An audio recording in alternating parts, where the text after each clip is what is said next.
Mi suegra trató de obligarme a firmar la custodia de mi futuro bebé porque le robé a su hijo. Su colapso fue legendario cuando revelamos el género. Mi suegra Patricia tenía toda esta teoría sobre cómo le robé a su hijo. Le decía a cualquiera que quisiera escuchar que antes de que yo llegara, Alejandro era el hijo perfecto que la llamaba todos los días y la visitaba 2 veces por semana. Ahora apenas la visita una vez al mes porque lo mantengo rehén con mi manipulación. La primera vez que mencionó su solución fue en una barbacoa familiar 3 meses después de nuestra boda. Me apartó mientras Alejandro estaba ayudando a su papá con la parrilla y dijo: «He estado pensando en cómo hacer esto justo. Cuando tengas un hijo, será mío para criarlo. Te llevaste a mi niño, así que me debes otro». En realidad me reí porque pensé que estaba bromeando, pero su cara se mantuvo completamente seria. Ya hablé con mi amigo abogado sobre los derechos de los abuelos. Podemos hacerlo oficial. Siguió mencionándolo constantemente después de eso.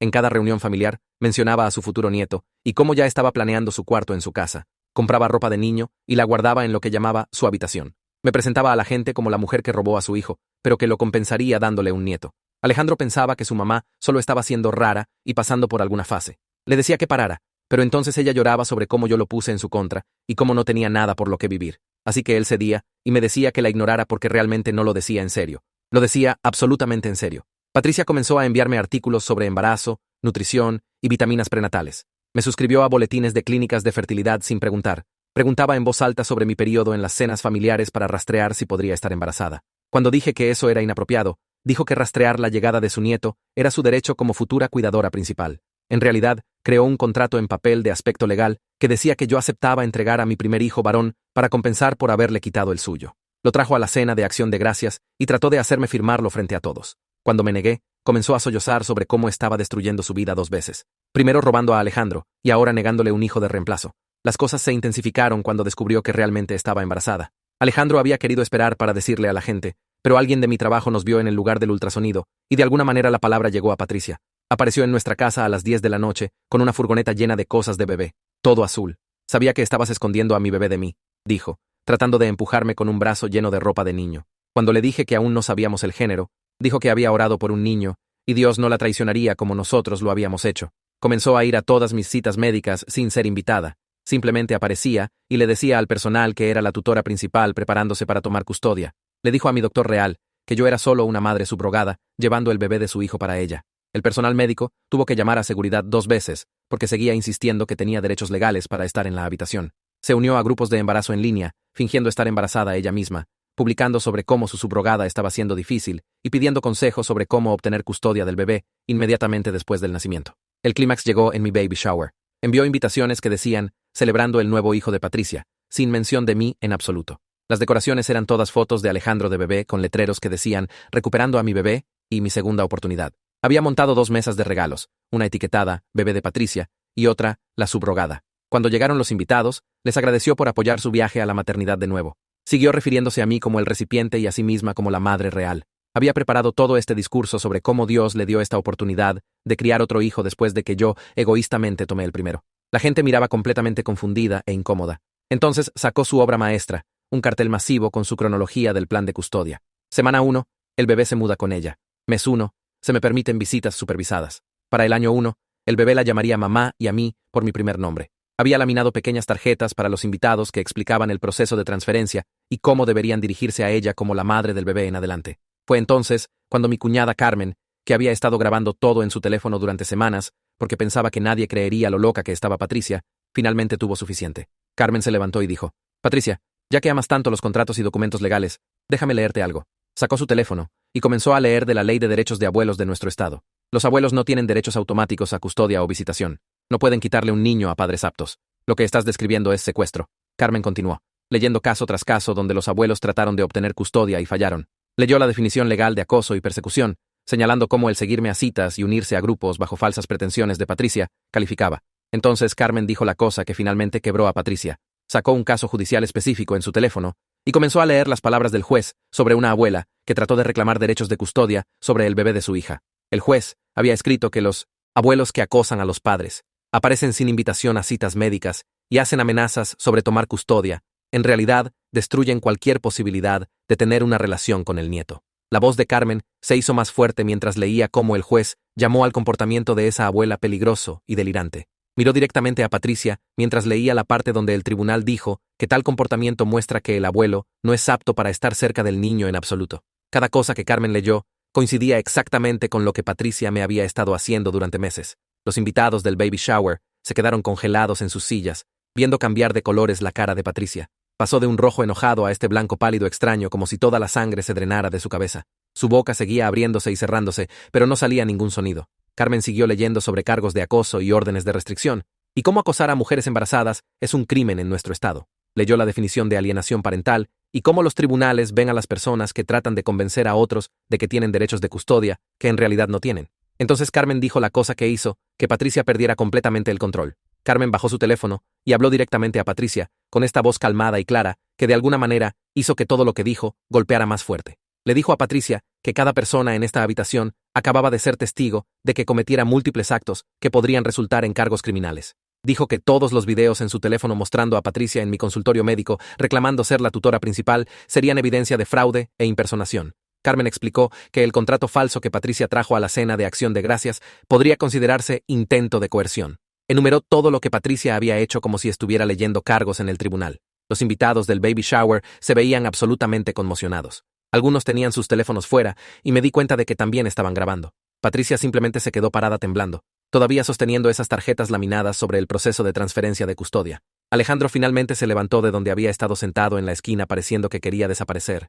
Sus manos temblaban, pero su voz salió firme cuando le dijo a su madre que esto terminaba ahora mismo. Dijo que necesitaba irse inmediatamente. Patricia comenzó a llorar estos sollozos grandes y fuertes y se acercó a Alejandro como solía hacer cuando era pequeño, y ella quería que la consolara. Pero Alejandro en realidad se alejó de ella. Repitió que necesitaba irse y pude ver todo su cuerpo temblando, pero no se echó atrás esta vez. El llanto de Patricia se convirtió en gritos tan rápido que hizo saltar a varios invitados. Gritó que todos estábamos trabajando juntos en su contra y tratando de robarle a su nieto antes de que naciera. Agarró ese cartel con la cronología de custodia y lo sacudió a todos, gritando que este era un plan legal y que no podían detenerla. Dijo, Dios le prometió este bebé para compensar que yo le robé a Alejandro. Carmen se mantuvo completamente calmada y sacó su teléfono de nuevo. Llamó a la línea de no emergencia de la policía justo ahí frente a todos. La escuché explicar al operador que alguien se negaba a irse de un evento privado después de que se le pidiera múltiples veces y ahora estaba causando disturbios. Patricia gritó más fuerte cuando se dio cuenta de que Carmen en realidad estaba llamando a la policía. Comenzó a decir que todos nos arrepentiríamos de esto y que su abogado demandaría a todos en la habitación. Los invitados estaban recogiendo sus cosas y moviéndose hacia la puerta, claramente incómodos y queriendo irse. Algunos se detuvieron para apretar mi mano o susurrar que ayudarían si necesitábamos algo. Esperamos a la policía, pero estaban tardando un rato porque no era una llamada de emergencia. El padre de Alejandro apareció antes que la policía. Carmen le había enviado un mensaje cuando Patricia comenzó a gritar. Entró y echó un vistazo a ese póster de cronología de custodia, todavía en las manos de Patricia. Le dijo que había perdido completamente la cabeza. Su voz sonaba cansada como si hubiera visto este tipo de cosa de ella antes. Dijo que si se iba tranquilamente ahora mismo, la llevaría a casa y no presentaríamos cargos. Patricia discutió con él durante casi 10 minutos. Siguió insistiendo que el bebé era legalmente suyo y que tenía derechos. El padre de Alejandro finalmente alzó la voz y le dijo que el único derecho que tenía era irse antes de que llegara la policía y la arrestaran. Algo sobre la forma en que lo dijo debe haber calado porque Patricia finalmente dejó de gritar. Recogió toda su ropa azul de bebé y ese cartel. Me miró con esta expresión que era mitad odio y mitad desesperación. Luego miró a Alejandro y comenzó a llorar de nuevo, diciendo que él solía amarla antes de que yo arruinara todo. El padre de Alejandro tomó su brazo y la guió hacia la puerta. Se fue todavía llorando y murmurando sobre su nieto y lo injusto que era todo esto. En el segundo que se cerró la puerta detrás de ellos, me desplomé completamente. Todo el miedo y estrés de los últimos 3 meses me golpeó de una vez. Comencé a sollozar tan fuerte que no podía recuperar el aliento. Alejandro me rodeó con sus brazos y siguió diciendo que lo sentía una y otra vez. Dijo que debería haber tomado esto en serio desde el principio, en lugar de decirme que ignorara a su mamá. Admitió que siguió esperando que saliera de eso por sí sola, porque no quería lidiar con el conflicto. No pude ni responder porque estaba llorando muy fuerte y temblando. Carmen me trajo agua y me ayudó a sentarme. Los invitados restantes estaban todos revoloteando alrededor, pareciendo preocupados y molestos. Alejandro me abrazó mientras lloré y siguió disculpándose. Dijo que había tenido miedo de perder a su mamá completamente si se enfrentaba a ella. Dijo que sabía que eso era estúpido ahora porque proteger a nuestra familia tenía que ser lo primero. Pude sentir que también temblaba. Su mamá lo había manipulado toda su vida con lágrimas y viajes de culpa, y finalmente se había liberado de eso. Se sintió como que algo enorme había cambiado entre nosotros, aunque la situación era terrible. Los invitados del baby shower que todavía estaban ahí vinieron uno por uno. Nos dijeron que lamentaban mucho que hubiéramos estado lidiando con esto. Varias personas se ofrecieron a escribir declaraciones sobre lo que presenciaron si las necesitábamos por razones legales. Una mujer dijo que tenía fotos del cartel y las 2 mesas de regalos etiquetadas para el bebé de Patricia y la subrogada. Otro invitado dijo que había grabado parte del discurso de Patricia sobre ser la madre real. Todos estaban siendo muy solidarios y amables. Ayudaron a recoger los regalos y quitar las decoraciones espeluznantes de Patricia. Alguien encontró las tarjetas laminadas que Patricia había hecho y se las mostró a todos. Las tarjetas en realidad tenían instrucciones para los invitados sobre dirigirse a Patricia como la madre del bebé y referirse a mí solo por mi primer nombre. Era perturbador ver todo eso escrito así. Carmen se quedó después de que todos los demás se fueran. Me ayudó a limpiar y siguió revisando para asegurarse de que estuviera bien. Tiramos todas las decoraciones de Patricia y el póster de cronología de custodia. Carmen preguntó si quería que se quedara a dormir, pero dije que Alejandro y yo necesitábamos hablar. Me abrazó por mucho tiempo antes de irse. Esa noche, Alejandro y yo tuvimos la conversación más honesta que habíamos tenido sobre su madre. Nos sentamos en el sofá durante horas hablando sobre su comportamiento y su papel al permitir que continuara. Alejandro admitió que había estado poniendo excusas por su mamá toda su vida. Dijo que siempre había sido controladora y manipuladora, pero aprendió temprano a ceder porque luchar contra ella era agotador. Me contó sobre ocasiones cuando era más joven, cuando ella amenazaba con lastimarse si no hacía lo que ella quería. Dijo que había estado aterrado de ser responsable de la muerte o colapso mental de su mamá, así que simplemente siguió apaciguándola y diciéndose a sí mismo que no hablaba en serio sobre las cosas extremas que decía. Me miró con lágrimas en los ojos y dijo que había puesto ese patrón en nuestra situación con el bebé. Se había convencido de que ella solo estaba emocionada y se calmaría eventualmente. Dijo que verla esta noche le hizo darse cuenta de que nunca iba a parar por sí sola. En realidad creía que el bebé era suyo y que tenía derechos legales para tomar custodia. Alejandro dijo que tenía miedo de lo que podría tratar de hacer después de que naciera el bebé. Hablamos sobre obtener protección legal y asegurarnos de que el hospital supiera que no la dejaran cerca de nosotros. Le dije que yo también tenía miedo, pero también aliviada de que finalmente viera lo serio que era esto. A la mañana siguiente, nos reunimos con Domingo Torres en su oficina legal. Carmen lo había recomendado porque se especializaba en derecho familiar y órdenes de restricción. Domingo tenía tal vez 40 años con gris comenzando en su cabello y esta forma calmada de hablar que me hizo sentir menos en pánico. Le mostramos todos los videos de Carmen de las últimas semanas. Vio a Patricia en el baby shower presentando su cronología de custodia y llamándome la subrogada. Miró fotos del cartel y las tarjetas laminadas. Le dijimos sobre ella apareciendo en mis citas médicas y diciéndole al personal médico que era la tutora principal. Explicamos cómo había estado haciendo esto durante 3 meses y siguió empeorando. Domingo tomó notas mientras hablábamos y hizo preguntas específicas sobre fechas y horarios. Dijo que teníamos bases realmente sólidas para una orden de restricción basada en el patrón de acoso. Explicó que lo que Patricia estaba haciendo cumplía la definición legal de acecho en nuestro estado. Los videos mostrándola en citas médicas reclamando autoridad falsa en realidad podrían ser cargos de fraude si queríamos seguir eso. Domingo dijo que los jueces toman este tipo de comportamiento muy en serio, especialmente cuando involucra a una mujer embarazada y un niño no nacido. Domingo sacó la ley de derechos de abuelos para nuestro estado en su computadora. Explicó que aunque los derechos de abuelos existen, solo aplican en situaciones muy específicas. Si los padres están casados y viviendo juntos, y ambos son padres aptos, entonces los abuelos básicamente no tienen posición legal para exigir custodia o incluso visitación. Las únicas veces que los tribunales otorgan derechos de abuelos es cuando los padres están divorciados, o un padre ha muerto, o hay prueba de abuso o negligencia. Dijo que incluso en esos casos, el abuelo tiene que probar que tenía una relación establecida con el niño y que perder contacto dañaría al niño. Patricia tenía cero posición legal para exigir custodia de nuestro bebé. De hecho, su comportamiento durante los últimos 3 meses en realidad trabajaba en su contra para tener cualquier tipo de acceso a nuestro hijo. Domingo dijo, si alguna vez decidimos dejar que conozca al bebé algún día, un juez probablemente ordenaría visitas supervisadas solamente basándose en su acoso documentado y delirios. Nos dijo que el contrato falso que trató de hacerme firmar no tenía validez legal alguna. Los abuelos no pueden contratar custodia de niños que aún no han nacido y que tienen padres aptos. Todo estaba completamente inventado en la cabeza de Patricia, pero ella se había convencido de que era real. Hablamos sobre nuestras opciones para protegernos. Domingo dijo que podíamos solicitar una orden de restricción de inmediato, basándose en todo lo que había pasado, pero sugirió que podríamos querer tratar de enviar una carta formal de cesar y desistir primero. La carta sería de su oficina legal en papel membretado oficial. Declararía claramente que Patricia debe de tener todo contacto conmigo inmediatamente. No podía llamar, enviar mensajes, correos electrónicos, o aparecer en nuestro hogar, o mi lugar de trabajo, o mis citas médicas. No podía publicar sobre mí o nuestro bebé en redes sociales o en grupos en línea. La carta explicaría que su comportamiento constituye acoso y acecho bajo la ley estatal. Advertiría que si violaba cualquiera de estos términos, inmediatamente solicitaríamos una orden de restricción y posiblemente presentaríamos cargos criminales. Domingo dijo que a veces las personas responden mejor a una carta legal oficial que a miembros de la familia pidiéndoles que paren.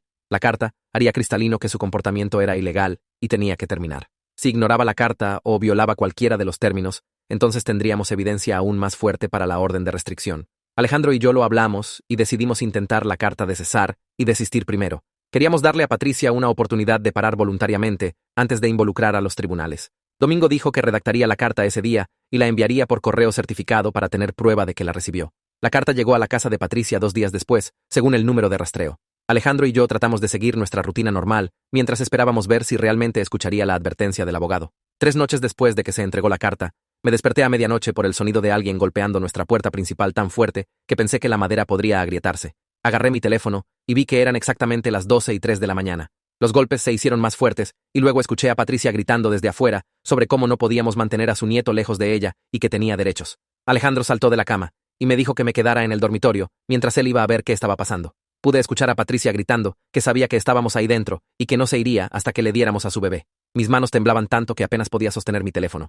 Alejandro regresó al dormitorio y dijo que estaba llamando a la policía porque su mamá estaba completamente fuera de control y estaba preocupado de que pudiera romper una ventana o lastimarse. Me senté en el suelo de nuestro dormitorio con la espalda contra la cama, escuchando a Patricia gritar y golpear la puerta, mientras Alejandro hablaba con el operador. De emergencias. Tuvo que dar nuestra dirección 2 veces porque su voz temblaba. El operador dijo que la policía estaba en camino y que nos quedáramos adentro y no abriéramos la puerta. Patricia siguió gritando sobre cómo yo era una ladrona y mentirosa y cómo Dios le dijo que el bebé estaba destinado a ser suyo. Comenzó a patear la puerta y escuché algo que sonaba como que estaba tratando de romper la cerradura. Alejandro se sentó junto a mí en el suelo y puso su brazo alrededor de mí. Pudimos escuchar sirenas acercándose y entonces de repente Patricia dejó de hacer ruido. Para cuando la policía tocó y se identificó, todo había quedado en silencio, excepto por el sonido de alguien llorando en nuestro porche delantero. Alejandro abrió la puerta para los 2 oficiales que habían respondido a la llamada. Preguntaron si estábamos bien y luego fueron a hablar con Patricia, que estaba sentada en los escalones de nuestro porche sollozando. Me quedé adentro,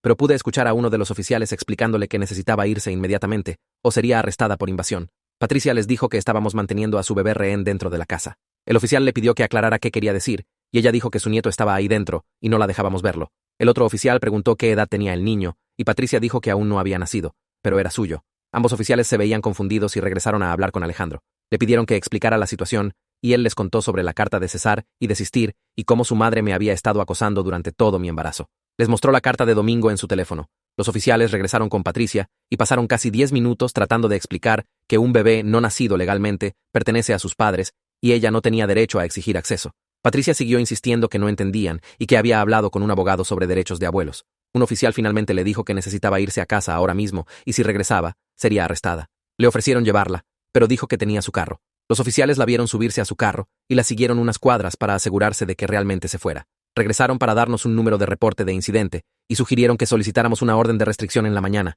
Apenas dormí el resto de esa noche. Cada sonido me hacía pensar que Patricia estaba regresando. Alejandro y yo estábamos en el tribunal cuando abrió a las 8 de la mañana. Llenamos todo el papeleo para una orden de restricción de emergencia y adjuntamos copias de todo lo que teníamos, incluyendo la carta de César y desistir, el reporte de incidente de anoche y fotos del baby shower. El empleado dijo que un juez lo revisaría ese día y que deberíamos recibir una llamada sobre si era aprobado. Fuimos a casa y traté de comer algo, pero me sentía enferma. Mi teléfono sonó a las 2 de la tarde y era el tribunal diciendo que el juez había otorgado una orden de restricción temporal. A Patricia se le prohibía acercarse a menos de 500 metros de nosotros o nuestro hogar. La orden era válida por 2 semanas hasta que pudiéramos tener una audiencia completa donde un juez decidiría si hacerla permanente. El empleado dijo que el departamento del sheriff serviría a Patricia con la orden ese día para que supiera sobre ella oficialmente. Sentí como que finalmente podía respirar un poco. Alejandro se veía aliviado pero también triste. Sabía que esto era difícil para él aunque fuera necesario. Esa tarde, el padre de Alejandro llamó a su teléfono celular. Alejandro lo puso en altavoz para que yo pudiera escuchar. Su papá dijo que escuchó sobre lo que pasó anoche y quería disculparse por el comportamiento de Patricia. Dijo que debería habernos advertido antes sobre cómo podía ponerse cuando se enfocaba en algo. Luego nos dijo algo que no sabía. Dijo que se divorció de Patricia hace 15 años y una de las razones principales fue por su comportamiento controlador y la forma en que se obsesionaba con las cosas. Dijo que a lo largo de los años desde el divorcio había visto que empeoraba y la situación con el bebé la había empujado completamente al límite. Alejandro preguntó por qué nunca dijo nada antes, y su papá dijo que esperaba que se mantuviera estable y no quería interferir en la relación de Alejandro con su madre, pero ahora podía ver que mantenerse callado había sido un error.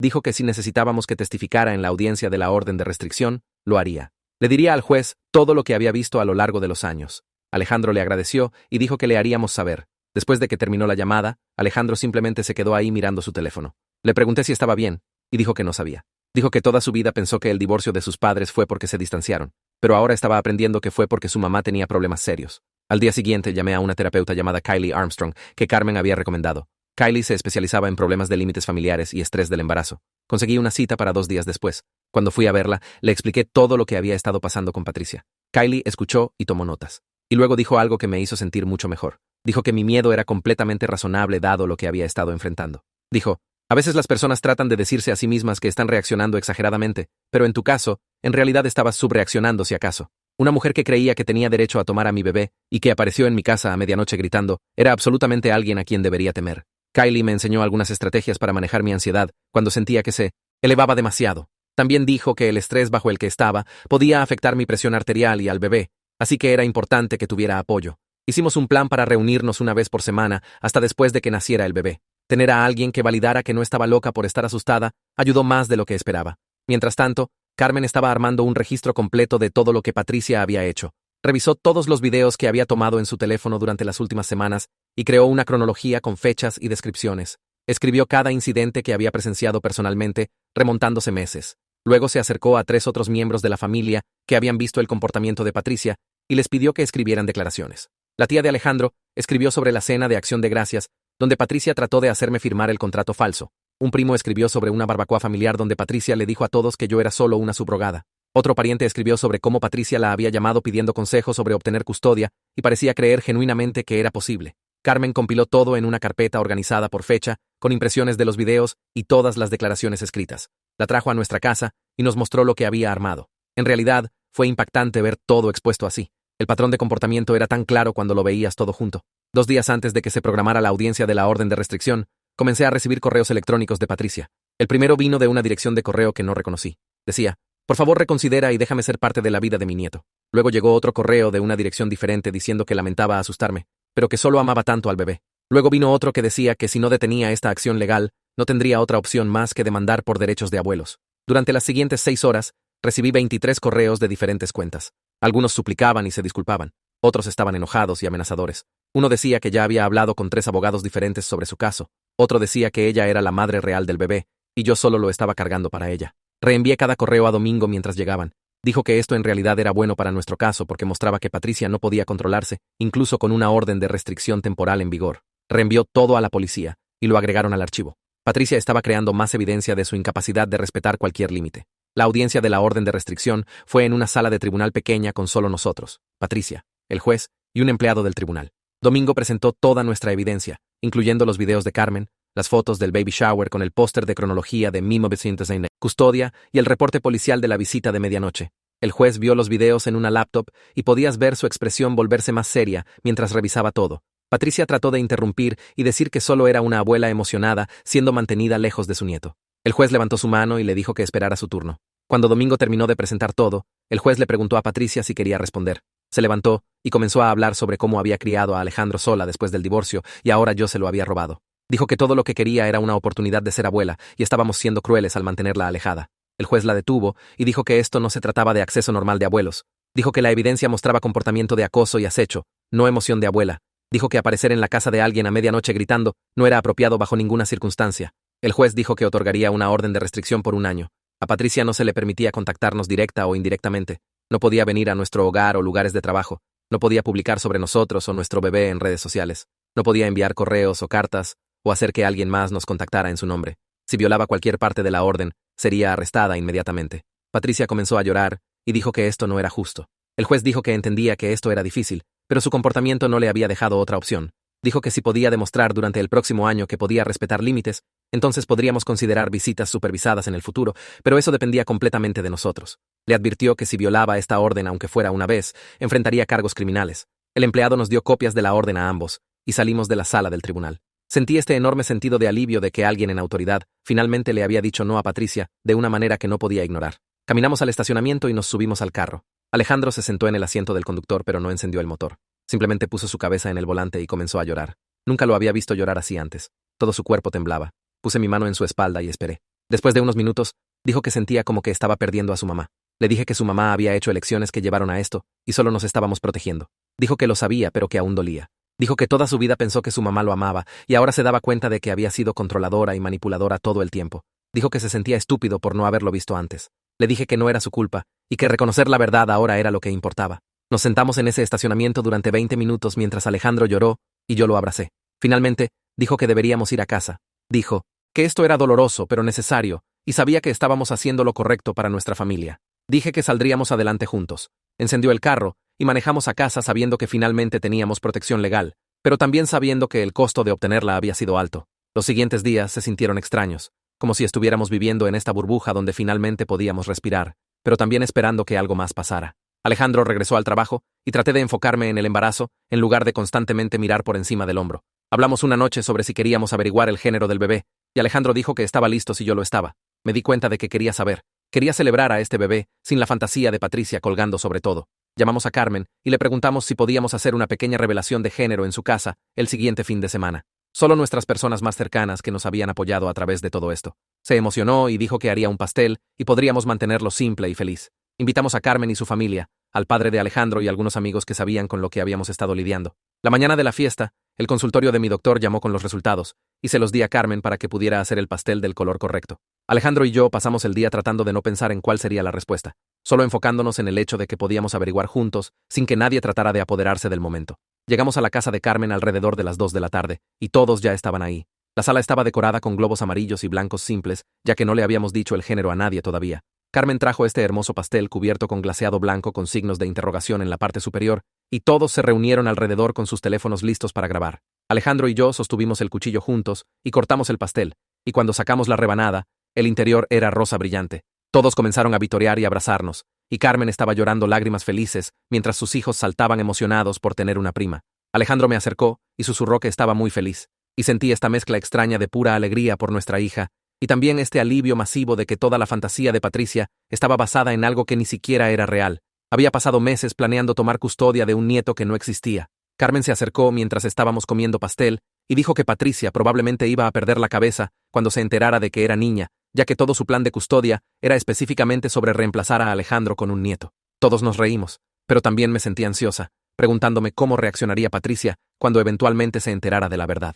El padre de Alejandro estuvo callado por un rato. Luego, apartó a Alejandro y le preguntó si podía compartir la noticia con Patricia. Dijo que tal vez saber que era una niña la ayudaría a aceptar la realidad y seguir adelante de esta obsesión. Alejandro me miró y no sabía qué decir. Así que le dijimos a su padre que necesitábamos consultar con Domingo primero para asegurarnos de que no violaría la orden de restricción. Llamamos a Domingo esa noche y le explicamos la situación y dijo que técnicamente no sería una violación si el padre de Alejandro eligiera decirle a Patricia información que aprendió por su cuenta. Nos advirtió que Patricia aún podría tratar de contactarnos sobre eso, y si lo hacía, deberíamos documentar todo y reportarlo inmediatamente. El padre de Alejandro dijo que se lo diría al día siguiente y nos haría saber cómo fue. 3 días después, llamó a Alejandro y dijo que le había mostrado a Patricia una foto de la revelación de género que Carmen le envió. Al principio, Patricia se negó a creerle e insistió que estaba mintiendo para protegernos. Cuando le mostró la foto de nosotros cortando el pastel rosa, tuvo un colapso completo. Tiró su teléfono al otro lado de la habitación y comenzó a gritar que habíamos sabido todo el tiempo y deliberadamente la habíamos engañado solo para lastimarla. El padre de Alejandro dijo que nunca la había visto tan enojada, que estaba convencida de que de alguna manera habíamos pagado al técnico del ultrasonido para mentir sobre el género solo para humillarla. Dijo que despotricó durante más de 1 hora sobre cómo éramos malvados y crueles y encontraría una manera de probar que estábamos mintiendo. A la mañana siguiente, me desperté con 17 nuevos correos de una cuenta que no reconocí. Todos eran de Patricia, enviados entre las 2 y 5 de la mañana, y estaban completamente desquiciados. Escribió que sabía que siempre habíamos sabido que era niña, y nos las arreglamos a propósito. Dijo que probablemente pagamos al doctor para falsificar los resultados del ultrasonido solo para torturarla. Afirmó que íbamos a pagar por lo que le hicimos, que el karma vendría por nosotros, que Dios vio lo que estábamos haciendo. Los correos se volvieron más y más desconectados de la realidad mientras continuaban, hablando sobre cómo robamos a su hijo, y ahora estábamos robando su oportunidad de redención. Reenvié todos a Domingo, y dijo que los enviara a la policía de inmediato, como violaciones de la orden de restricción. Fuimos a la estación de policía, y le mostramos todo a un oficial, y dijo que iría a la casa de Patricia ese día para darle una advertencia formal. Dijo que un intento de contacto más, y sería arrestada inmediatamente. El padre de Alejandro llamó esa tarde, y dijo que la policía había estado ahí, y Patricia estaba lo suficientemente asustada como para finalmente parecer entender que tenía que parar. Dijo que borró todas sus cuentas de correo, y prometió que no trataría de comunicarse con nosotros de nuevo. El oficial nos llamó después para confirmar que la advertencia fue entregada, y Patricia entendió las consecuencias. Después de eso, Patricia se quedó completamente en silencio. No correos, no llamadas, no apareciendo en ninguna parte. El padre de Alejandro dijo que apenas salía de su casa durante una semana. Solo se quedaba adentro y no hablaba con nadie. El silencio era casi tan extraño como había sido el acoso. Como que seguíamos esperando que pasara la siguiente cosa. Pero pasaron semanas y no pasó nada. Podía ir a mis citas médicas sin revisar la sala de espera por su cara. Podía ir al supermercado sin preocuparme de que me acorralara en un pasillo. Los últimos 2 meses de mi embarazo fueron pacíficos de una manera que no había experimentado desde antes de que Patricia se enterara de que estaba esperando. Alejandro y yo tomamos una clase de parto en el hospital los martes por la noche, aprendiendo técnicas de respiración y posiciones de parto. Las otras parejas en la clase hablaban sobre sus familias y quién venía a visitar después de que llegara el bebé.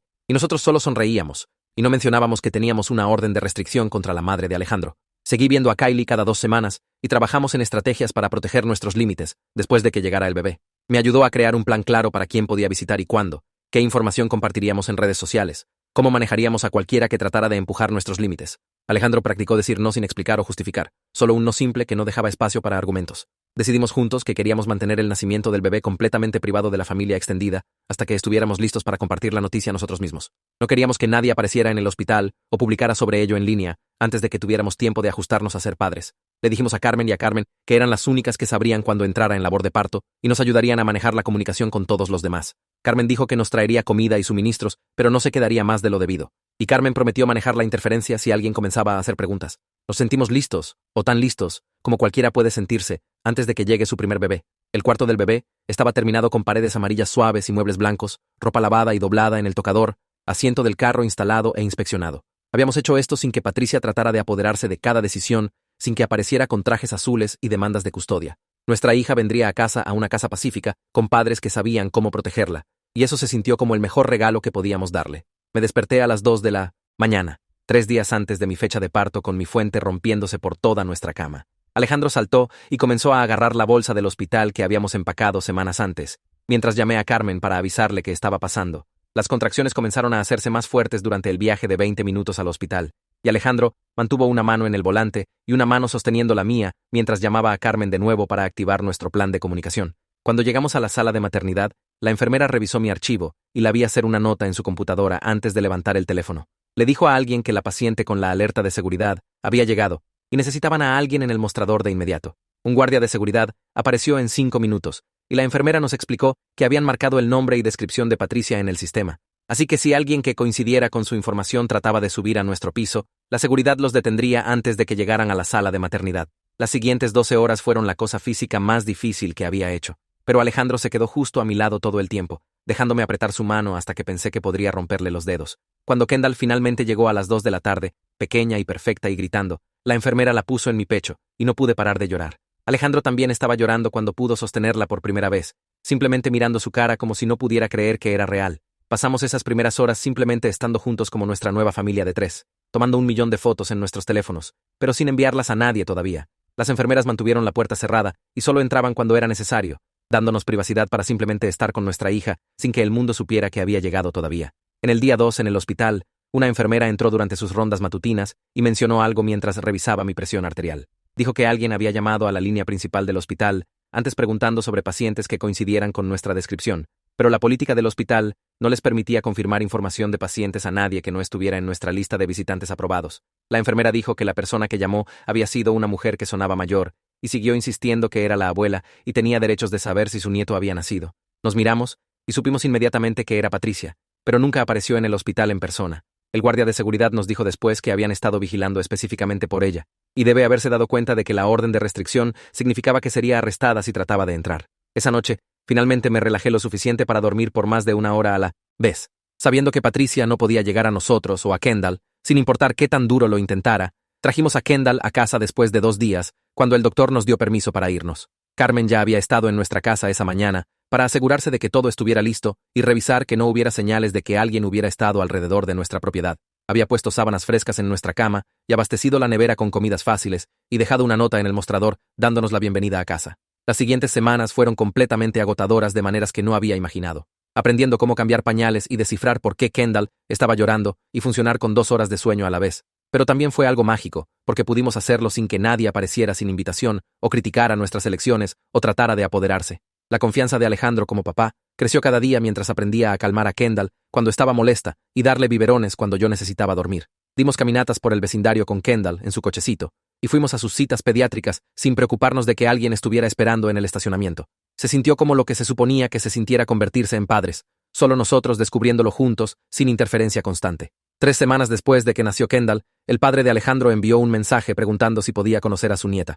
Hablamos sobre eso durante unos días, y luego lo discutimos tanto con Kylie como con Domingo para asegurarnos de que estuviéramos haciendo una elección segura. Ambos dijeron que las visitas supervisadas con límites claros eran razonables siempre y cuando nos sintiéramos cómodos, y el padre de Alejandro había probado durante los últimos meses que podía respetar nuestros límites. Acordamos que viniera a nuestra casa un sábado por la tarde, con el entendimiento de que la visita sería corta y no podía tomar fotos para compartir con Patricia. Cuando llegó, trajo un regalo simple, un conejito de peluche suave, y pidió permiso antes de levantar a Kendall. Sostuvo a su nieta gentilmente por unos 20 minutos, hablándole suavemente y no haciéndonos preguntas invasivas sobre nuestra crianza o haciendo demandas sobre visitas futuras. Cuando Kendall comenzó a ponerse molesta, me la devolvió de inmediato y nos agradeció por dejarlo conocerla antes de irse exactamente cuando habíamos acordado que terminaría la visita. Alejandro parecía aliviado después de que su papá se fue, como que tal vez era posible tener algunas relaciones familiares que funcionaran incluso después de todo con Patricia.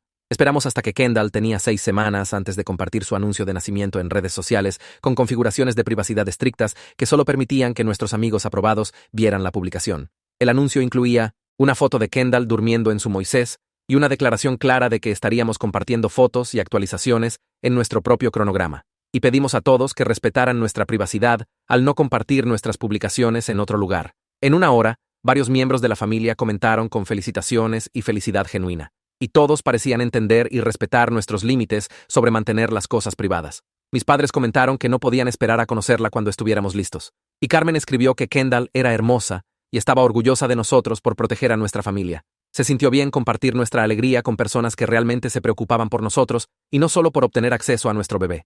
2 semanas después de que publicamos el anuncio, el padre de Alejandro llamó para decir que había llegado una carta a su casa dirigida a nosotros dos. Se ofreció a abrirla y leérnosla por teléfono. Y cuando estuvimos de acuerdo, dijo que era de Patricia. La carta era sorprendentemente calmada comparada con todo antes, solo felicitándonos por la llegada de Kendall y diciendo que entendía por qué habíamos establecido los límites que teníamos. Escribió que quería trabajar hacia eventualmente conocer a Kendall bajo cualquier condición que decidiéramos que fuera apropiada, y sabía que necesitaba probar que podía respetar nuestras elecciones como padres. No había demandas o viajes de culpa o amenazas sobre derechos de abuelos, solo una petición simple de considerar dejarla ser parte de la vida de Kendall algún día, si podía mostrarnos que había cambiado. Le dijimos al padre de Alejandro que necesitábamos tiempo para pensarlo, y le pedimos que guardara la carta por ahora. Esa noche, después de que Kendall se durmió, Alejandro y yo nos sentamos en la mesa de la cocina, tratando de descifrar si la carta de Patricia significaba cambio genuino o si era solo una nueva forma de manipularnos. Llamamos a Domingo al día siguiente, y luego tuvimos una sesión de video con Kylie para hablar sobre lo que podría significar la carta. Kylie dijo que a veces las personas sí cambian cuando enfrentan consecuencias reales y pierden algo importante para ellas, y la orden de restricción, más la realidad de que Kendall era una niña en lugar del nieto por el que Patricia se había obsesionado, podría haberla forzado finalmente a aceptar las cosas. Pero Kylie también nos advirtió que el cambio toma esfuerzo sostenido a lo largo del tiempo, no solo una carta bonita, y no deberíamos tomar decisiones basadas solo en palabras. Domingo estuvo de acuerdo y dijo que si queríamos dejar la puerta abierta para contacto futuro, deberíamos hacerlo condicional a que Patricia hiciera trabajo terapéutico real y probara a través de comportamiento consistente que entendía por qué lo que había hecho estaba mal. Después de hablarlo durante otra semana y discutirlo de nuevo tanto, con Kylie como con Domingo, decidimos enviar una respuesta a través de la oficina de Domingo para que fuera oficial y documentado. La carta declaraba que estábamos dispuestos a considerar contacto supervisado en el futuro si Patricia completaba terapia con un profesional licenciado y demostraba respeto consistente por nuestros límites durante un periodo de al menos 6 meses. Dejamos muy claro que esto no era una promesa o un cronograma establecido, solo una posibilidad si hacía el trabajo real para cambiar sus patrones de comportamiento y pensamiento. También dijimos que cualquier contacto futuro sería completamente en nuestros términos y horario, y nos reservábamos el derecho de terminar el contacto de nuevo si violaba límites o nos hacía sentir incómodos. Domingo envió la carta a la dirección del padre de Alejandro, con instrucciones de dársela a Patricia, y entonces esperamos para ver qué pasaría después. 3 semanas después, el padre de Alejandro llamó para reportar que Patricia se había inscrito en terapia y había estado asistiendo a sesiones semanales con una terapeuta que se especializaba en relaciones familiares y problemas de límites. Dijo que ella le había dado permiso para confirmar su asistencia con nosotros y que parecía estar trabajando genuinamente en entender por qué su comportamiento había sido dañino y aterrador. Según él, Patricia incluso había hablado en una de sus conversaciones recientes sobre cómo había estado tan enfocada en su propio dolor sobre perder a Alejandro que no podía ver cómo nos estaba lastimando y poniendo a Kendall en riesgo. Le dijimos al padre de Alejandro que apreciábamos la actualización, pero íbamos a mantenernos cautelosos y ver si Patricia podía mantener este progreso a lo largo del tiempo antes de tomar decisiones sobre contacto. Alejandro parecía tanto esperanzado como escéptico después de la llamada, queriendo creer que su mamá podría realmente cambiar, pero también protegiéndose de la decepción si esto resultaba ser temporal. Kendall cumplió 3 meses un martes, y pasé la mañana viéndola descubrir sus manos como si fueran las cosas más increíbles del mundo. Las sostenía frente a su cara y las miraba durante minutos a la vez, abriendo y cerrando sus pequeños dedos. Alejandro llegó temprano del trabajo solo para pasar tiempo con nosotras, y nos acostamos en una manta en el suelo de la sala, mientras Kendall pateaba sus piernas y hacía ruidos felices. La mejor parte era que no pasé todo el tiempo mirando por encima del hombro o revisando mi teléfono por mensajes locos de Patricia. Podíamos simplemente ser padres, sin todo el miedo y estrés que había tomado control de todo mi embarazo. Mi cuerpo se había recuperado del parto mejor de lo que esperaba, y el doctor dijo que todo se veía bien en mi último chequeo. Pero la recuperación más grande era mental, no tener que lidiar con el acoso constante y amenazas de Patricia. Podía realmente disfrutar ser mamá, en lugar de sentir que tenía que proteger a Kendall de alguien que quería robarla. Alejandro comenzó a ir a terapia alrededor del mismo tiempo, reuniéndose con un consejero 2 veces por semana para trabajar todo con su madre. Llegaba a casa de las sesiones viéndose cansado, pero también más ligero de alguna manera, como que finalmente estaba dejando caer peso que había estado cargando durante años. Una noche después de que Kendall se durmió, me dijo que su terapeuta lo había ayudado a ver cómo había estado poniendo excusas por el comportamiento de Patricia desde que era niño. Cada vez que ella hacía algo controlador o manipulador, se convencía de que era porque lo amaba tanto o solo estaba preocupada. Su terapeuta lo llamó habilitación, y Alejandro estaba aprendiendo a reconocer cuándo caía en esos viejos patrones. Practicó establecer límites en terapia, interpretando conversaciones donde se mantuvo firme, en lugar de echarse atrás cuando Patricia lloraba o lo hacía sentir culpable. Podía ver la diferencia en cómo hablaba sobre su mamá ahora. Todavía se sentía triste sobre toda la situación, pero no estaba poniendo excusas por lo que había hecho o sugiriendo que deberíamos simplemente darle otra oportunidad, sin prueba real de cambio. Celebramos el hito de 3 meses de Kendall con una pequeña reunión en nuestra casa el sábado por la tarde. Carmen trajo un pastel de chocolate que había hecho, y Carmen vino con sus hijos, que estaban fascinados por lo pequeña que era Kendall. El padre de Alejandro apareció justo a tiempo con un regalo envuelto bajo el brazo. Preguntó si estaba bien tomar algunas fotos antes de sacar su teléfono, y las envió solo a Alejandro en lugar de publicarlas en línea. Mientras Kendall dormía en su Moisés, el padre de Alejandro mencionó que Patricia había preguntado sobre ella unas veces, pero de manera normal, solo preguntando cómo estaba. Dijo que Patricia no había hecho demandas sobre querer ver a Kendall o se había quejado de ser mantenida alejada. Incluso, había dejado de mencionar toda la fantasía del nieto y parecía aceptar que Kendall era una niña y que éramos sus padres. Se sintió como progreso, aunque todos sabíamos que todavía era temprano, y Patricia podría retroceder en cualquier momento. La orden de restricción estaba programada para expirar en 9 meses, y Alejandro y yo habíamos estado hablando sobre si deberíamos renovarla o dejar que caducara. Programamos una reunión con Domingo en su oficina para obtener su opinión legal sobre el mejor enfoque. Sacó el archivo con toda la documentación de la audiencia original y nos recordó lo serio que había sido el comportamiento de Patricia. Entonces dijo que el punto de una orden de restricción no era castigo, era protección, y necesitábamos decidir si todavía necesitábamos ese nivel de protección legal. Domingo explicó que siempre podíamos solicitar una nueva orden de restricción si Patricia comenzaba de nuevo, pero dejar que ésta expirara podría darle incentivo para seguir comportándose apropiadamente. Sugirió que dejáramos claro a través del padre de Alejandro que cualquier contacto futuro dependería completamente de que Patricia respetara nuestros límites y que volveríamos directamente al tribunal si violaba nuestra confianza. Salimos de su oficina sintiendo que teníamos opciones en lugar de estar encerrados en un camino, lo que hizo que toda la situación se sintiera más manejable. Cuando Kendall tenía 4 meses, regresé al trabajo de tiempo parcial, solo 3 días por semana para comenzar. Mi jefa había sido muy comprensiva sobre todo lo que pasó durante mi embarazo y había mantenido mi posición abierta, aunque había tomado más tiempo libre del planeado originalmente. Se sintió bien ponerme ropa de trabajo y tener conversaciones sobre proyectos y fechas límite, en lugar de pañales y horarios de alimentación. Amaba ser la mamá de Kendall, pero también necesitaba ser yo misma a veces, y el trabajo me daba ese espacio. Alejandro y yo habíamos trabajado una rutina de cuidado infantil, donde su padre cuidaba a Kendall un día por semana. Carmen la tomaba otro día, y usamos una guardería cerca de mi oficina para el tercer día. Tomó algo de ajuste conseguir el tiempo correcto y descifrar toda la logística de biberones y ropa de repuesto y horarios de siesta. Pero entramos en un ritmo bastante rápido, y me sorprendió cuánto Alejandro y yo habíamos crecido tanto como individuos como equipo a través de todo lo que habíamos pasado con Patricia. Carmen pasó una tarde con sus 2 hijos, y nos sentamos en el patio trasero mientras los mayores jugaban en el gimnasio de bebé de Kendall. Carmen vio a Kendall agarrar los juguetes colgantes y dijo que no podía creer que Patricia hubiera estado tan obsesionada con tomar custodia de un bebé para criarlo. Bromeó que Patricia claramente no tenía memoria de lo agotador que era la crianza real, especialmente con un recién nacido que se despertaba cada pocas horas. Sacamos fotos en el teléfono de Carmen de ese baby shower con el póster de cronología de custodia y nos reímos de lo completamente loco que se veía todo ahora. Las tarjetas laminadas explicando el proceso de transferencia, las 2 mesas de regalos, los letreros sobre recuperar a su bebé. Carmen dijo que todavía tenía todos los videos guardados en 3 lugares diferentes, en caso de que alguna vez los necesitáramos para propósitos legales. Hablamos sobre cómo la situación no había sido graciosa en absoluto cuando la estábamos viviendo, lo asustada que había estado de que Patricia pudiera realmente tratar de tomar a Kendall del hospital o aparecer en nuestra casa en medio de la noche. Pero ahora, con algo de distancia y seguridad, podíamos ver lo desconectada de la realidad que había estado toda la fantasía de Patricia. 6 meses después de que nació Kendall, el padre de Alejandro llamó para darnos una actualización sobre Patricia. Dijo que había estado yendo a terapia consistentemente durante los 6 meses completos, sin faltar a una sola cita. Su terapeuta aparentemente la había ayudado a entender que su comportamiento hacia nosotros había sido dañino y aterrador, no solo entusiasmo de abuela. El padre de Alejandro también mencionó que Patricia había comenzado a trabajar como voluntaria en un centro comunitario 3 días por semana, ayudando con su programa de comidas para personas mayores. Sonaba como que estaba encontrando propósito y estructura, fuera de obsesionarse con nuestra familia, que era exactamente lo que necesitaba. Le dijimos al padre de Alejandro que nos alegraba que Patricia estuviera mejorando y haciendo cambios positivos, pero también dejamos muy claro que cualquier contacto futuro dependería completamente de que continuara ese buen comportamiento y respetara cualquier límite que estableciéramos. No íbamos a apresurarnos a nada, solo porque había tenido unos buenos meses. Llevamos a Kendall a visitar a mis padres durante un fin de semana largo, cuando tenía 7 meses, y fue tal alivio estar alrededor de familia que actuaba normal. Mi mamá sostuvo a Kendall y le hizo arrullos. Luego me la devolvió directamente cuando Kendall comenzó a molestarse por mí. Mi papá preguntó si estaba bien publicar una foto en sus redes sociales privadas antes de compartir algo. Hacían preguntas sobre nuestras elecciones de crianza de manera genuinamente curiosa, no como si nos estuvieran juzgando o pensaran que sabían mejor.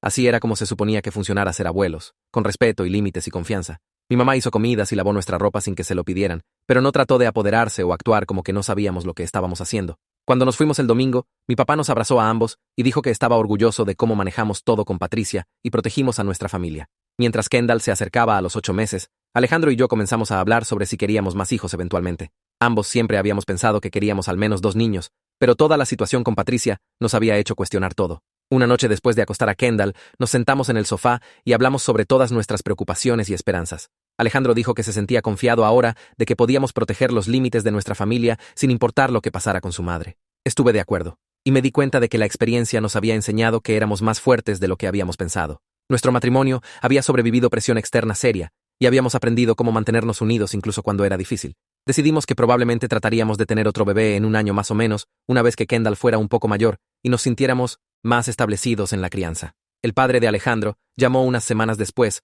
para preguntar si Patricia podía enviar una tarjeta de cumpleaños a Kendall para su primer cumpleaños, que todavía estaba a 4 meses de distancia. Lo hablamos y decidimos que una tarjeta sería aceptable siempre y cuando no incluyera viajes de culpa o peticiones para ver a Kendall. El padre de Alejandro entendió y dijo que se aseguraría de que Patricia supiera las reglas. Cuando la tarjeta llegó a principios de noviembre, hicimos que Domingo la revisara antes de abrirla, solo para estar seguros. La leyó cuidadosamente y dijo que en realidad era apropiada. Solo buenos deseos para el cumpleaños de Kendall y un bono de ahorro de 50 euros.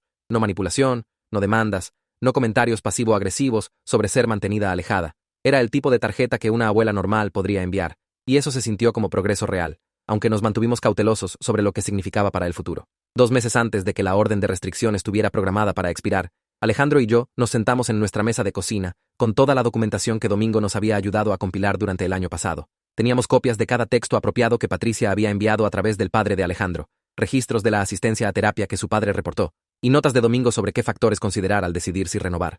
Alejandro extendió los papeles por la mesa, y revisamos cada uno, hablando sobre si nos sentíamos lo suficientemente seguros para dejar que la protección legal caducara. La decisión se sintió enorme porque renovar significaba otro año de participación del tribunal y honorarios, pero no renovar significaba confiar en que Patricia había cambiado lo suficiente para respetar límites sin que un juez la obligara.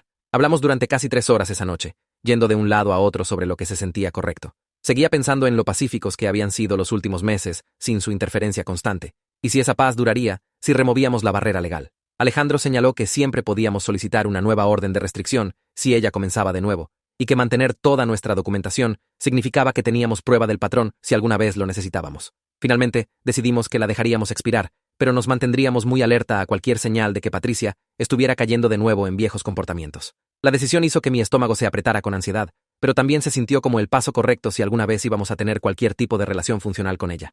Llamamos a Domingo al día siguiente para decirle nuestra elección y dijo que era razonable dado el periodo sostenido de comportamiento apropiado, pero enfatizó que deberíamos documentar todo de ahora en adelante por si acaso. Planear la fiesta del primer cumpleaños de Kendall nos dio algo positivo en lo que enfocarnos, en lugar de preocuparnos sobre la situación de la orden de restricción. Decidimos mantenerla pequeña, con solo amigos cercanos y familia en nuestra casa.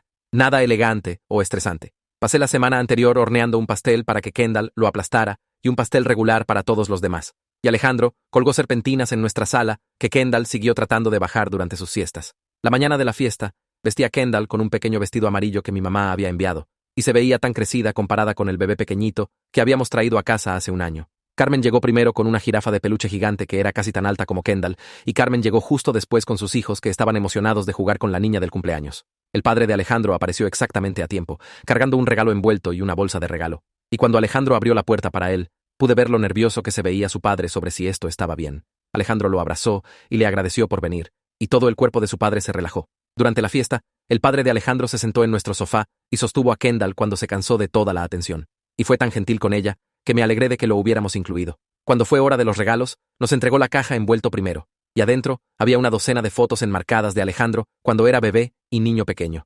Explicó que pensó que podríamos quererlas para el libro de bebé de Kendall para que pudiera ver fotos de su papá a su edad, y se había asegurado de escoger las que no incluían a Patricia. El gesto fue tan considerado y cuidadoso sobre nuestros límites que en realidad me puse un poco llorosa. La bolsa de regalo tenía un bono de ahorro para el futuro de Kendall, y una tarjeta que solo decía que estaba orgulloso de los padres en que nos habíamos convertido. Después de que todos se fueron y estábamos limpiando papel de regalo mientras Kendall dormía la siesta, Alejandro dijo que su papá realmente había aparecido para nosotros de una manera que su mamá nunca había hecho. 3 días después de la fiesta, la orden de restricción oficialmente expiró. Me sentí nerviosa todo el día esperando que algo pasara, como que Patricia iba a aparecer en nuestra puerta en el segundo que la protección legal se fuera, pero nada pasó ese día o el siguiente. Entonces, en el tercer día, el teléfono de Alejandro vibró con un texto de un número que no teníamos guardado, pero reconocimos como de Patricia. Mi corazón comenzó a acelerarse y me acerqué a Alejandro para poder leer por encima de su hombro. El mensaje solo decía que estaba feliz de que Kendall hubiera tenido un buen cumpleaños y esperaba que Alejandro estuviera bien. Eso fue todo. No demandas para ver a Kendall, no viajes de culpa, sobre ser excluida, no manipulación sobre cuánto había sufrido. Alejandro miró su teléfono durante un minuto sólido antes de escribir de vuelta un gracias educado. No agregó nada más. No preguntó cómo estaba o invitó más conversación. Ella respondió con un emoji de pulgar arriba simple, y ese fue el final. Ambos simplemente nos quedamos parados ahí en nuestra cocina, mirándonos como si no pudiéramos creer que esa interacción había sido tan normal. Una semana después, Kylie mencionó la idea de un grupo de apoyo para padres durante una de nuestras sesiones regulares. Dijo que dirigía un grupo que se reunía 2 veces al mes para padres, lidiando con dinámicas familiares difíciles y luchas de límites, y pensó que escuchar las historias de otras personas podría ayudarnos a sentirnos menos solos. Alejandro y yo hablamos sobre eso en el camino a casa, y decidimos probar una reunión para ver si se sentía correcto. La primera reunión fue en un centro comunitario cerca de la oficina de Kylie, y había 8 otros padres sentados en un círculo cuando llegamos. Kylie hizo presentaciones y explicó que todo lo compartido en el grupo se mantenía confidencial y entonces preguntó si alguien quería comenzar. Una mujer llamada Sara habló sobre su padre que siguió apareciendo en la escuela de su hijo a pesar de que le dijeron que no lo hiciera, y un hombre llamado Mike compartió sobre su madre que creó cuentas falsas de redes sociales para espiar a su familia. Cuando fue nuestro turno, Alejandro y yo nos turnamos explicando la situación con Patricia y la orden de restricción y el incidente del baby shower. Las personas en el grupo asintieron como si entendieran exactamente lo que queríamos decir, y después, 3 personas diferentes se acercaron para decir que habían lidiado con situaciones similares. Ir a ese grupo cada 2 semanas se convirtió en algo que realmente esperábamos porque ayudaba a saber que no éramos los únicos navegando este tipo de lío familiar. Compartimos estrategias que habían funcionado para nosotros, como hacer que Domingo revisara mensajes y mantener documentación detallada, y aprendimos nuevos enfoques de otros padres que habían estado lidiando con problemas de límites durante años. Una pareja nos contó sobre su sistema para visitas supervisadas que nos dio ideas para si alguna vez decidíamos dejar que Patricia viera a Kendall. Para cuando Kendall tenía 18 meses, nuestra vida se había establecido en un ritmo que se sentía estable y saludable. Alejandro tenía llamadas telefónicas semanales con su padre que no involucraban drama o Patricia tratando de usarlo como mensajero. Su padre venía cada pocas semanas para pasar tiempo con Kendall y había comenzado a enseñarle a reconocer animales en libros de imágenes. Alejandro me dijo una noche que su relación con su papá era mejor ahora de lo que había sido en años, porque ambos habían aprendido a tener límites con Patricia, en lugar de solo manejar su caos. Había regresado al trabajo de tiempo parcial y encontrado una guardería que amábamos donde Kendall estaba prosperando y haciendo pequeños amigos de niños pequeños. Nuestra casa se sentía pacífica de una manera que nunca había sido durante mi embarazo, cuando estaba constantemente estresada por el próximo movimiento de Patricia. Tuvimos noches de cita de nuevo y hablamos sobre cosas además de estrategias legales y planes de seguridad. El grupo de apoyo nos había ayudado a procesar mucho del trauma de ese primer año, y ambos nos sentíamos más fuertes como individuos y como pareja. Cuando el padre de Alejandro preguntó si consideraríamos una visita supervisada entre Patricia y Kendall, no dijimos inmediatamente no como habríamos hecho 6 meses antes. Explicó que Patricia había estado en terapia consistentemente durante un año completo, y su terapeuta pensaba que había hecho progreso real en entender por qué su comportamiento había sido dañino. Nos mostró su teléfono con un hilo de texto entre él y Patricia, donde sus mensajes eran breves y apropiados, nada como el divagar obsesivo de antes. Le dijimos que necesitábamos tiempo para pensarlo y discutirlo con Kylie y Domingo. En nuestra próxima sesión de terapia, Kylie nos ayudó a trabajar nuestros miedos sobre dejar que Patricia cerca de Kendall y nuestras esperanzas de que tal vez realmente había cambiado lo suficiente para tener algún tipo de relación. Hicimos una lista de condiciones que necesitarían cumplirse para que nos sintiéramos seguros, incluyendo que la visita tenía que ser en una ubicación pública neutral. El padre de Alejandro tenía que estar presente todo el tiempo y solo podía durar 1 hora. Domingo revisó nuestras condiciones y dijo que eran razonables y nos daban buena protección. Le dijimos al padre de Alejandro que estaríamos de acuerdo con una visita bajo esos términos específicos, y si Patricia violaba cualquier límite, no habría una segunda oportunidad. La visita pasó en un parque cerca de la casa del padre de Alejandro un sábado por la mañana cuando el clima era agradable. Llegamos primero y escogimos una mesa de picnic en un área visible donde otras familias estaban alrededor. Alejandro sostuvo a Kendall en su regazo mientras esperábamos, y pude sentir lo tenso que estaba, aunque trataba de actuar calmado. Cuando Patricia caminó con el padre de Alejandro, se veía más pequeña de lo que recordaba, menos amenazante de alguna manera. Se sentó frente a nosotros y dijo, «Hola» con voz tranquila, no tratando de alcanzar a Kendall o hacer demandas. Durante los primeros minutos, nadie realmente sabía qué decir. El padre de Alejandro le preguntó a Kendall si quería ver los patos, y eso rompió algo de la incomodidad. Patricia vio a Kendall caminar cerca del estanque e hizo algunos comentarios sobre lo bonita que era, pero no trató de levantarla o llamarse abuela o algo que habría cruzado nuestros límites. Cuando Kendall trajo un palo de vuelta a la mesa, Patricia sonrió, pero esperó a que Kendall se acercara a ella en lugar de agarrarla. Toda la visita se sintió rígida e incómoda, pero no fue la pesadilla que había temido. Patricia le hizo a Alejandro un par de preguntas sobre su trabajo, y me dijo que mi cabello se veía bien, solo charla pequeña normal que no se desviaba al territorio de manipulación. Cuando se acabó la hora, dijimos adiós, y Patricia nos agradeció por dejarla venir. No discutió cuando comenzamos a irnos, o trató de negociar otra visita inmediatamente. 2 días después, Alejandro recibió un texto de Patricia que decía, «Gracias por la oportunidad de conocer a Kendall, y lamento cómo actué antes». El mensaje reconocía que su comportamiento anterior había estado mal, y decía que estaba agradecida de que le diéramos cualquier oportunidad en absoluto. Alejandro me mostró el texto, y ambos lo estudiamos buscando manipulación oculta o viajes de culpa, pero realmente parecía genuino. Envió de vuelta una respuesta breve, diciendo que apreciaba su reconocimiento y estaríamos en contacto. Durante los siguientes meses, hicimos 3 visitas supervisadas más con las mismas condiciones, y Patricia logró comportarse apropiadamente en cada una. Nunca trató de sostener a Kendall sin preguntar, nunca tomó fotos sin permiso, nunca hizo comentarios sobre merecer más tiempo o acceso.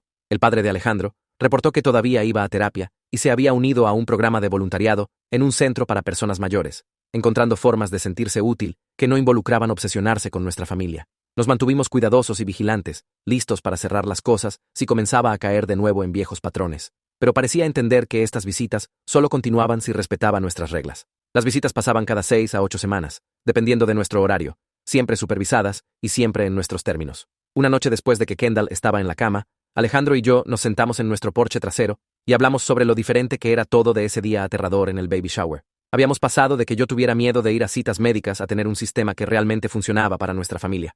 Alejandro dijo que estaba orgulloso de cómo habíamos protegido a Kendall y a nosotros mismos mientras aún dejábamos espacio para que su mamá cambiara si estaba dispuesta a hacer el trabajo. Estuve de acuerdo en que habíamos conseguido algo mejor que un final de cuento de hadas, donde todos se perdonaron mutuamente y fingieron que no había pasado nada malo. En su lugar, teníamos un sistema realista con límites claros y consecuencias donde la seguridad de Kendall y nuestra paz mental venían primero. No teníamos que confiar completamente en Patricia o bajar la guardia, pero tampoco teníamos que cortarla para siempre si estaba dispuesta a respetar a nuestra familia. Kendall tenía casi 2 años ahora, y era una niña tan feliz, siempre riéndose y explorando y sintiéndose segura en nuestro amor. Tenía relaciones con mis padres que visitaban regularmente y la mimaban apropiadamente, con el padre de Alejandro que le leía historias y la llevaba a alimentar patos, y con Carmen y Carmen que eran como tías para ella. Tenía contacto limitado supervisado con Patricia, que estaba aprendiendo a ser abuela dentro de límites, en lugar de tratar de ser una madre de reemplazo.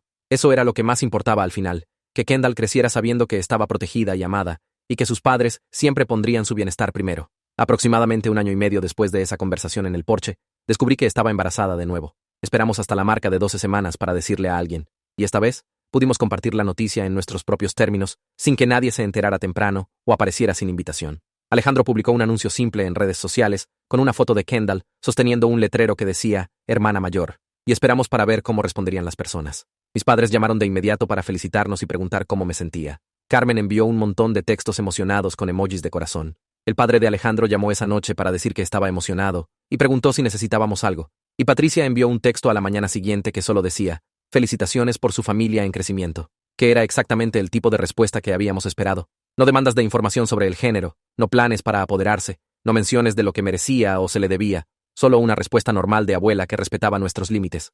Alejandro me mostró el texto, y ambos sentimos este enorme sentido de alivio, de que no teníamos que prepararnos para drama o manipulación esta vez. El resto del embarazo fue tan diferente del primero que casi se sintió surreal. Fui a cada cita sin mirar por encima del hombro o preocuparme de que Patricia apareciera. Me uní a grupos de embarazo en línea bajo mi nombre real, sin miedo de que estuviera lurqueando en ellos fingiendo estar embarazada ella misma. Escogimos cosas de bebé y decoramos el cuarto sin que nadie tratara de reclamar propiedad de nuestras decisiones. Alejandro vino a cada ultrasonido y descubrimos juntos que estábamos teniendo otra niña, y su única reacción fue pura alegría sin preocupación sobre cómo reaccionaría su madre. Les dijimos a nuestras familias sobre el género a través de un texto grupal simple, y Patricia respondió con un mensaje corto diciendo que estaba feliz por nosotros. No colapso sobre que no fuera niño. No teorías conspirativas, solo comportamiento apropiado de abuela. Seguí esperando que cayera el otro zapato y que Patricia comenzara a insertarse o a hacer demandas, pero nunca pasó. Se mantuvo con los límites que habíamos establecido y solo se comunicaba ocasionalmente con chequeos breves, que Alejandro respondía educadamente. El embarazo pacífico me dio espacio para realmente disfrutar estar embarazada, en lugar de gastar toda mi energía en ansiedad y modo de protección. Pude enfocarme en Kendall y prepararla para ser hermana mayor. Alejandro y yo tomamos una clase de repaso de parto y hablamos sobre cómo queríamos que las cosas fueran diferentes esta vez con visitantes y anuncios. Hicimos planes para que Kendall se quedara con mis padres cuando entrara en labor para que no se asustara o confundiera. Todo se sintió manejable y calmado de una manera que el primer embarazo nunca llegó a ser. Alejandro estaba mucho más presente y comprometido sin el peso constante de las expectativas de su madre colgando sobre él. Ya no estaba dividido entre protegerme y apaciguar a Patricia. Podía simplemente estar emocionado por convertirse en papá de nuevo sin culpa o conflicto. Hablamos sobre nombres de bebé sin que nadie tratara de reclamar derechos de nombrar. Planeamos la disposición del cuarto sin que nadie insistiera que sabían mejor.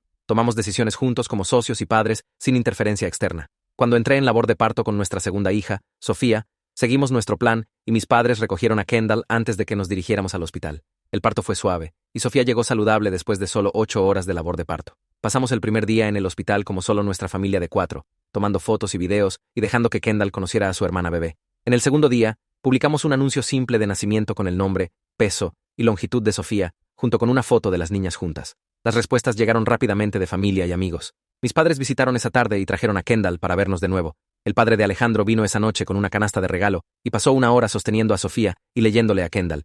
Y Patricia envió un texto diciendo felicitaciones por la llegada de Sofía, seguido por un mensaje diciendo que había enviado una tarjeta de regalo a nuestro correo. Eso fue todo. No demandas para visitar, no intentos de aparecer en el hospital, no reclamos sobre sus derechos o lo que merecía, solo respuestas apropiadas que respetaban los límites que habíamos trabajado tan duro para establecer. Cuando trajimos a Sofía a casa, el padre de Alejandro preguntó si podía visitar el siguiente fin de semana, y dijimos que sí, porque había probado una y otra vez que entendía y respetaba nuestras reglas. Vino el sábado por la tarde, sostuvo a Sofía gentilmente, jugó con Kendall, y se fue después de un par de horas sin quedarse demasiado o empujar por más acceso. La vida se estableció en una nueva normalidad con 2 niños menores de 3 años. Kendall se ajustó a ser hermana mayor con algunos celos, típicos de niños pequeños, pero sobre todo, emoción por ayudar con el bebé. Alejandro y yo descubrimos cómo manejar 2 horarios de sueño diferentes y el doble de pañales y todo el caos que viene con agregar otro niño. Y a través de todo, los límites que habíamos establecido con Patricia se mantuvieron. No trató de empujar por más contacto o hacer que nos sintiéramos culpables por mantenerla alejada de las niñas. Enviaba tarjetas apropiadas de cumpleaños y regalos de días festivos. Respondía a las fotos ocasionales que Alejandro enviaba con mensajes breves de agradecimiento. Todavía había momentos de tensión cuando enviaba un texto que se sentía ligeramente fuera de lugar, o cuando escuchábamos a través del padre de Alejandro que había dicho algo sobre desear poder ver más a las niñas. Pero esos momentos eran manejables porque teníamos sistemas en lugar y sabíamos cómo cerrar las cosas si era necesario. No teníamos una familia perfecta de cuento de hadas donde todos se llevaban bien y todos los dolores pasados se olvidaron. Teníamos algo más realista y sostenible. Una estructura familiar con límites claros y consecuencias donde todos conocían las reglas. Kendall y Sofía estaban creciendo en un hogar donde sus padres las protegían primero y modelaban cómo se veían las relaciones saludables. Tenían abuelos que las amaban apropiadamente y respetaban la autoridad de sus padres. Tenían estabilidad y seguridad, incluso si las dinámicas de familia extendida no siempre eran suaves. Y eso fue suficiente. Eso fue en realidad mejor que fingir que todo estaba bien cuando no lo estaba. Habíamos hecho el trabajo duro de establecer límites y mantenerlos incluso cuando era doloroso y difícil. Habíamos protegido a nuestra familia sin cortar completamente la posibilidad de contacto limitado, si Patricia continuaba respetando nuestras reglas. Y habíamos construido una vida que funcionaba para nosotros, incluso si no se parecía a lo que otras familias tenían. Esa fue la verdadera victoria. No alguna reconciliación dramática o final perfecto, sino un sistema familiar funcional e imperfecto, donde nuestros hijos podrían crecer seguros y amados.